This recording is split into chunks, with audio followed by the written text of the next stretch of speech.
one thing that would help greatly is that if professionals in education, teachers and school managers particularly, could organize themselves to be the principal agents of school improvement, that would be a very constructive step. Now, that's easy to say, but it would be quite difficult to do because it would require very, very substantial changes in the organization of schooling, in the job descriptions of the people who work in schools.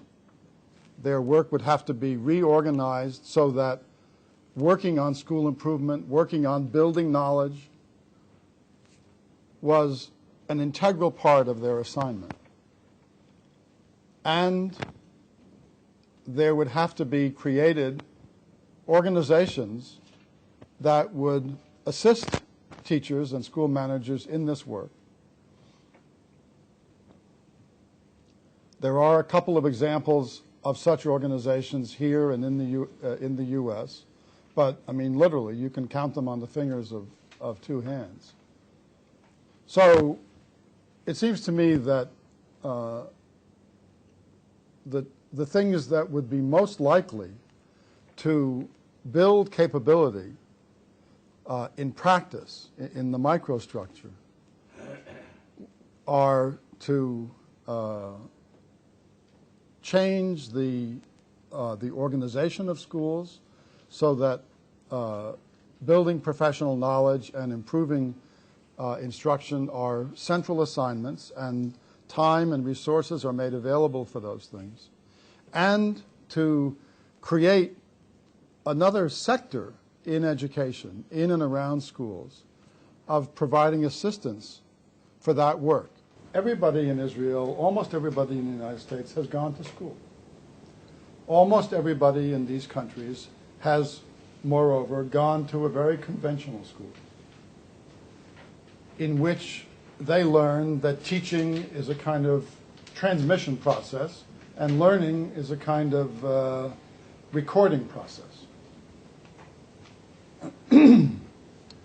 Most people didn't like it, but you know, as Dan Lordy said in that wonderful book of his, School Teacher, this is the apprenticeship of observation. This is what people think of as real school. This is what most Americans know, and I'm sure most Israelis. Now, when you propose to turn that inside out, nationally, in effect, you're delivering a massive insult to people's understanding of the way the world works.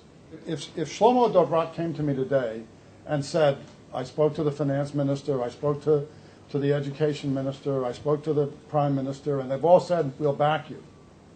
And let's do this again nationally, I would say, it's the stupidest thing you could do, Shlomo. Which I've said to him before, too.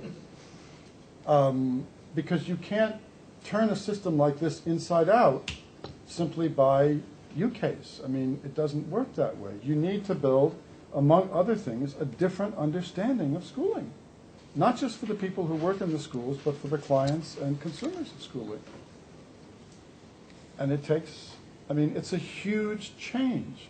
You know, we all have a version of this macro policy inscribed in our experience. So it's just a very, very big change. The end of the road, in my view, is a revised treaty among the public, the schools, and the state. Now,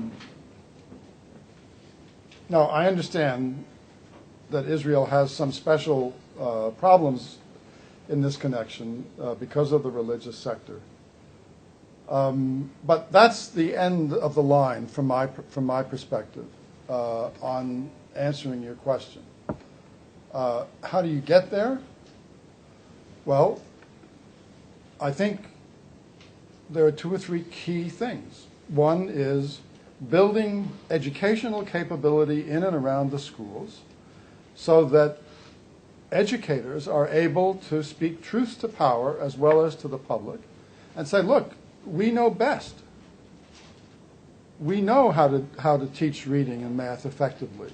We've spent a generation or two figuring this out. We have the knowledge. Researchers have validated it. So you don't need to operate on the assumption that you have to always be looking over our shoulders.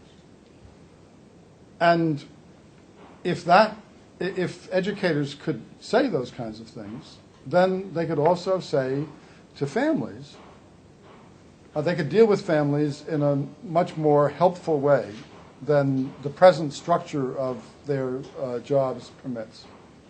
So that would also put some distance between the schools and the state and would open up opportunities for schools to be much more supple on this question of purposes. So there's a sense in which one bedrock of my argument, Dan, is that if the capabilities in the microsector were much greater, trust between schools and families, between schools and state, would be much stronger.